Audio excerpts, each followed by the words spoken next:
Juliari datang dengan dikawal oleh petugas dari KPK dan kepolisian bersama sejumlah staf dari Kemensos. Dengan pengawalan yang ketat dari petugas KKP dan kepolisian Menteri Sosial, Julia P. Batubara datang langsung dan naik ke lantai 2 gedung KPK.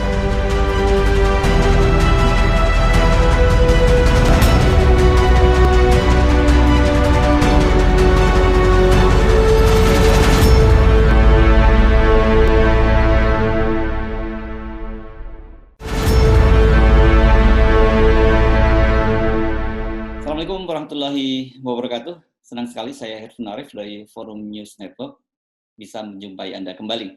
Hari ini Senin tanggal 21 Desember 2020 adalah hari ketiga channel saya Hertz Buno Point mengalami blokade untuk wilayah Indonesia. Jadi Anda tidak bisa lagi melihat video-video saya warawiri di beranda Anda. Tetapi bagi yang sudah subscriber itu masih tetap mendapat notifikasi. Jadi buat Anda agar selalu mendapat notifikasi dari akun saya, dari channel saya Hertz Buno Point, silakan untuk mensubscribe. Dan juga bagi yang sudah subscribe, saya mohon bantuan Anda untuk share. Dengan begitu video-video saya tidak hanya bisa Anda tonton, tetapi juga banyak orang lain di Indonesia yang bisa menonton video-video saya. Saya mengucapkan terima kasih kepada banyak netizen, pada rakyat Indonesia, karena dalam 2 hari terakhir ini saja ada penambahan sebanyak 15.000 subscriber. Itu artinya apa? Artinya akal-akal sehat masih tetap bekerja di Indonesia dan mereka melawan tindakan-tindakan ademokratis, tindakan-tindakan yang tidak demokratis dengan cara mencoba membungkam suara-suara yang dinilai kritis terhadap pemerintah. Oke, sekarang kita bicara tentang kasus yang saat ini sedang sangat heboh di dunia maya terutama, yakni berkaitan dengan korupsi bansos dari Mensos Juliari Batubara. Dan ini dipicu oleh laporan utama majalah Tempo yang pekan ini mengangkat isu itu menjadi cover story-nya. Dan yang cukup mengagetkan karena Tempo berdasarkan investigasinya dengan mendapatkan sumber-sumber dari kalangan penegak hukum dan juga di internal Departemen Sosial mendapatkan data yang lebih dahsyat dibandingkan dengan apa yang telah diumumkan oleh KPK. Bahkan dalam editorialnya, Tempo menyoroti secara keras dan menyebutnya kasus korupsi bansos ini sebagai tindakan yang keji. Kalau saya menilainya adalah ini tindakan yang hina dina. Mengapa begitu? Karena seorang Mensos yang kita ketahui dia latar belakangnya anak seorang yang sangat kaya raya, kemudian dia berasal dari partai banteng yang mengangkat tagline sebagai partainya Wong Cilik, kemudian dia menyunat dana bansos untuk Wong Cilik. Ini memang sebuah kontradiksi yang luar biasa. Bagaimanapun juga dia tidak hanya berdosa kepada rakyat cilik yang dalam situasi sekarang ini kehidupannya sangat sulit, di tengah pandemi COVID, kemudian mata pencaharian mereka juga terbatas, dan kemudian ada anggaran dari pemerintah untuk bansos. Saya yakin pemerintahan Presiden Jokowi dengan sangat susah payah mengalokasikan anggaran sehingga bagaimana wong cilik ini tetap bisa hidup dengan tenang di masa pandemi, justru dikorupsi oleh seorang pejabat yang dipercaya oleh Presiden Jokowi untuk menangani wong cilik. Ini sebuah ironi besar yang terjadi di Indonesia, karena itu wajar kalau kemudian Tempo menyorotinya sebagai tindakan keji dan saya menyebutnya sebagai tindakan hina dina. Ini tindakan yang sangat rendah dari sisi moral, dari sisi akhlak. Dari investigasi yang dilakukan Tempo, angka yang dikorupsi Mensos Juliari ini luar biasa besar. Semula KPK menyebut angkanya sekitar 17 miliar, tapi dari hitung-hitungan Tempo, untuk kawasan Jabodetabek, Jakarta, Tangerang, Bogor, dan Bekasi saja, setidaknya angka yang bisa dikorup oleh Juliari ini bisa mencapai sekitar 216 miliar. Dari mana hitung-hitungannya? Hitung-hitungannya adalah adanya bansos atau paket bansos sebanyak 21,6 juta bingkisan atau kemasan yang dibagikan dalam 12 gelombang. Jadi kalau kemudian angka yang dipungut oleh Juliari sebesar Rp10.000, maka yang dia memperoleh sekitar 216 miliar. Kalau kita menggunakan data yang disampaikan oleh Forum Indonesia untuk Transparansi Anggaran yang disampaikan oleh Sekjennya Misbah Hasan, Bahkan angkanya jauh lebih gila lagi. Misbah memang menyebutnya dengan kata gila ini bukan ucapan saya, tapi ucapan Misbah. Dia menghitung setidaknya ada 3,559 triliun angka yang disunat oleh Yuliari. Dari mana hitung-hitungannya itu? Karena menurut dia ada sekitar 359 juta paket bansos, dan kalau dipukul rata itu sekitar 10.000, maka angkanya bisa sampai 3,59 triliun. Sementara data dari MAKI, Masyarakat Anti Korupsi Indonesia, yang diketuai oleh Boyamin Saiman, menyebutkan itu bukan 10.000 yang disunat oleh Yuliari. Angkanya mencapai 33.000. Jadi Anda tinggal menghitung, kalau betul seperti yang hitung-hitungan yang disampaikan oleh MAKI, berapa triliun dana yang disunat oleh Yuliari. Dan Boyamin tidak asal ngomong, karena data-data itu kemudian dia setorkan ke KPK, dan KPK juga tengah menyelidikinya. Kemana dana-dana itu mengalir? Nah, ini yang paling menarik, dan kemudian siapa saja yang bermain. Jadi dari temuan Tempo disebutkan bahwa menyunat ini bukan hanya dilakukan oleh Yuliari, akan tetapi di luar Rp10.000 tadi masih dipotong lagi dari total paket bansos Rp300.000 per bingkisan, itu ada potongan lagi sekitar 10-12% yang disebut sebagai jatah dari pemilik proyek. Siapa yang dimaksud dengan jatah pemilik proyek ini adalah para anggota DPR. Tempo tidak berhenti hanya di situ, dia juga membuat heboh lagi, yakni yang berkaitan dengan kemudian sekarang jadi trending topik di dunia maya, di Twitter, yakni tagar anak Pak Lurah. Siapa yang disebut anak Pak Lurah ini? Kelihatannya mengacu pada Gibran, putra pertama Presiden Jokowi yang baru saja memenangkan pilkada di Solo. Disebutkan bahwa mengutip para penegak hukum dan juga di kalangan Departemen Sosial, Mensos Yuliari pernah menyatakan bahwa untuk goodie bag atau kantong dari bingkisan itu selanjutnya diserahkan kepada PT Sritek nih, jadi sebuah perusahaan tekstil raksasa yang berlokasi di Jawa Tengah, di Solo, yang menyediakan 1,9 juta kantong bingkisan itu. Dan mengapa kemudian Sritek yang ditunjuk secara langsung? Menurut Yuliari karena itu adalah jatah dari anak Pak Lurah. Ini ironi baru lagi. Mengapa? Karena sebelumnya dimaksudkan untuk menumbuhkan UMKM, itu kantong-kantong ini semula direncanakan akan diserahkan kepada UMKM.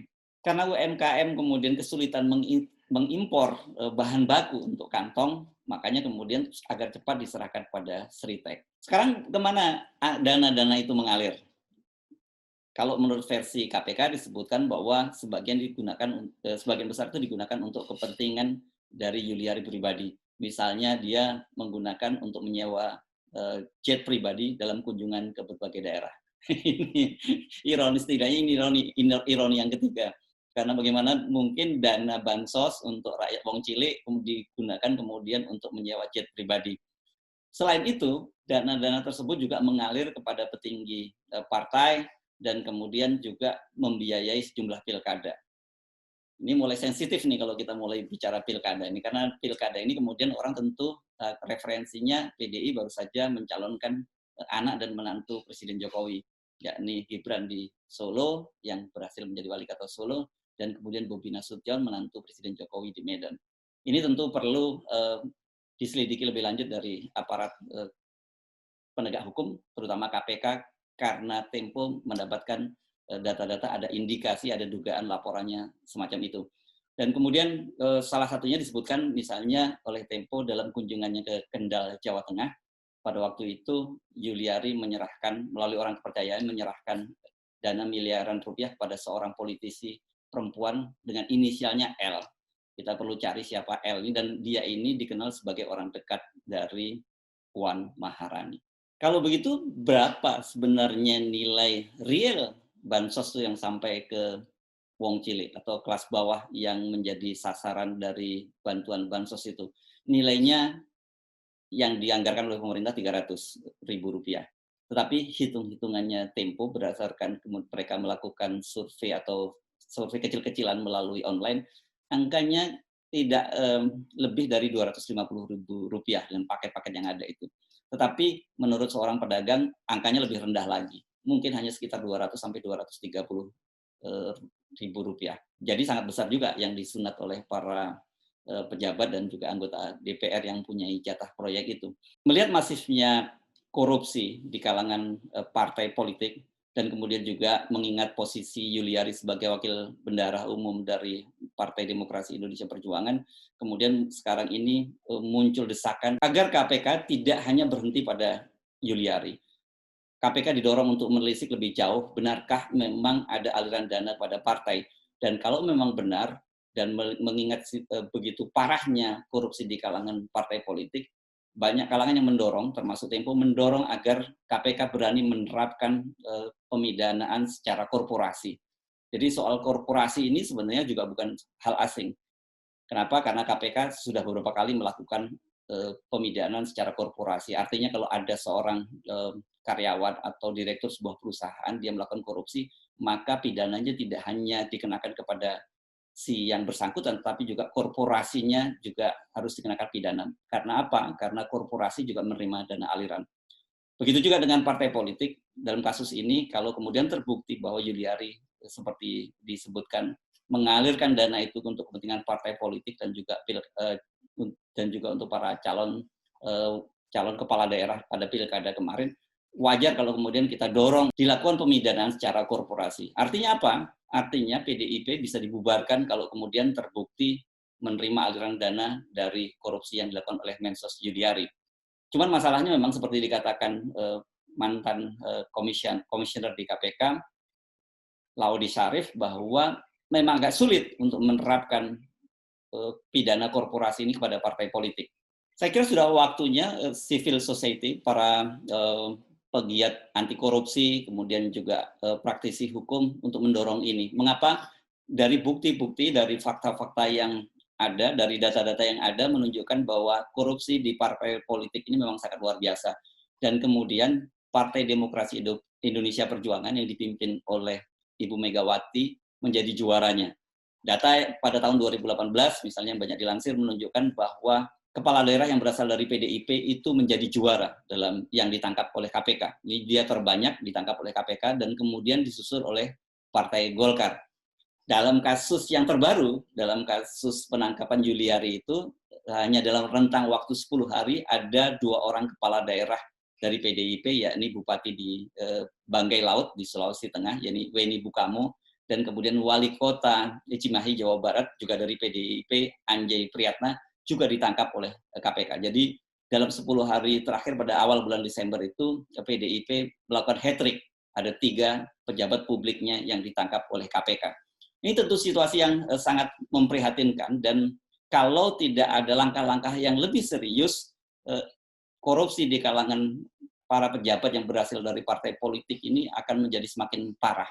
Dan sebenarnya Mahkamah Agung sendiri sudah menerbitkan sebuah peraturan Mahkamah Agung atau Perma, yakni Perma nomor 2013 tahun 2016 yang berkaitan dengan penanganan korupsi atau penanganan peradilan terhadap korupsi korporasi. Kita sekarang menunggu apakah KPK berani mendorong kasus ini menjadi kasus pidana korporasi. Dan kemudian kalau memang KPK berani, apakah kemudian para hakim juga berani menerapkan Perma atau peraturan Mahkamah Agung berkaitan dengan pemidanaan korporasi yang diterapkan kepada partai politik. Kalau kemudian kasus bansos yang dilakukan oleh Mensos Yuliari ini hanya dilokalisir menjadi persoalan personal, tentu sudah waktunya bagi masyarakat untuk melakukan aksi sendiri.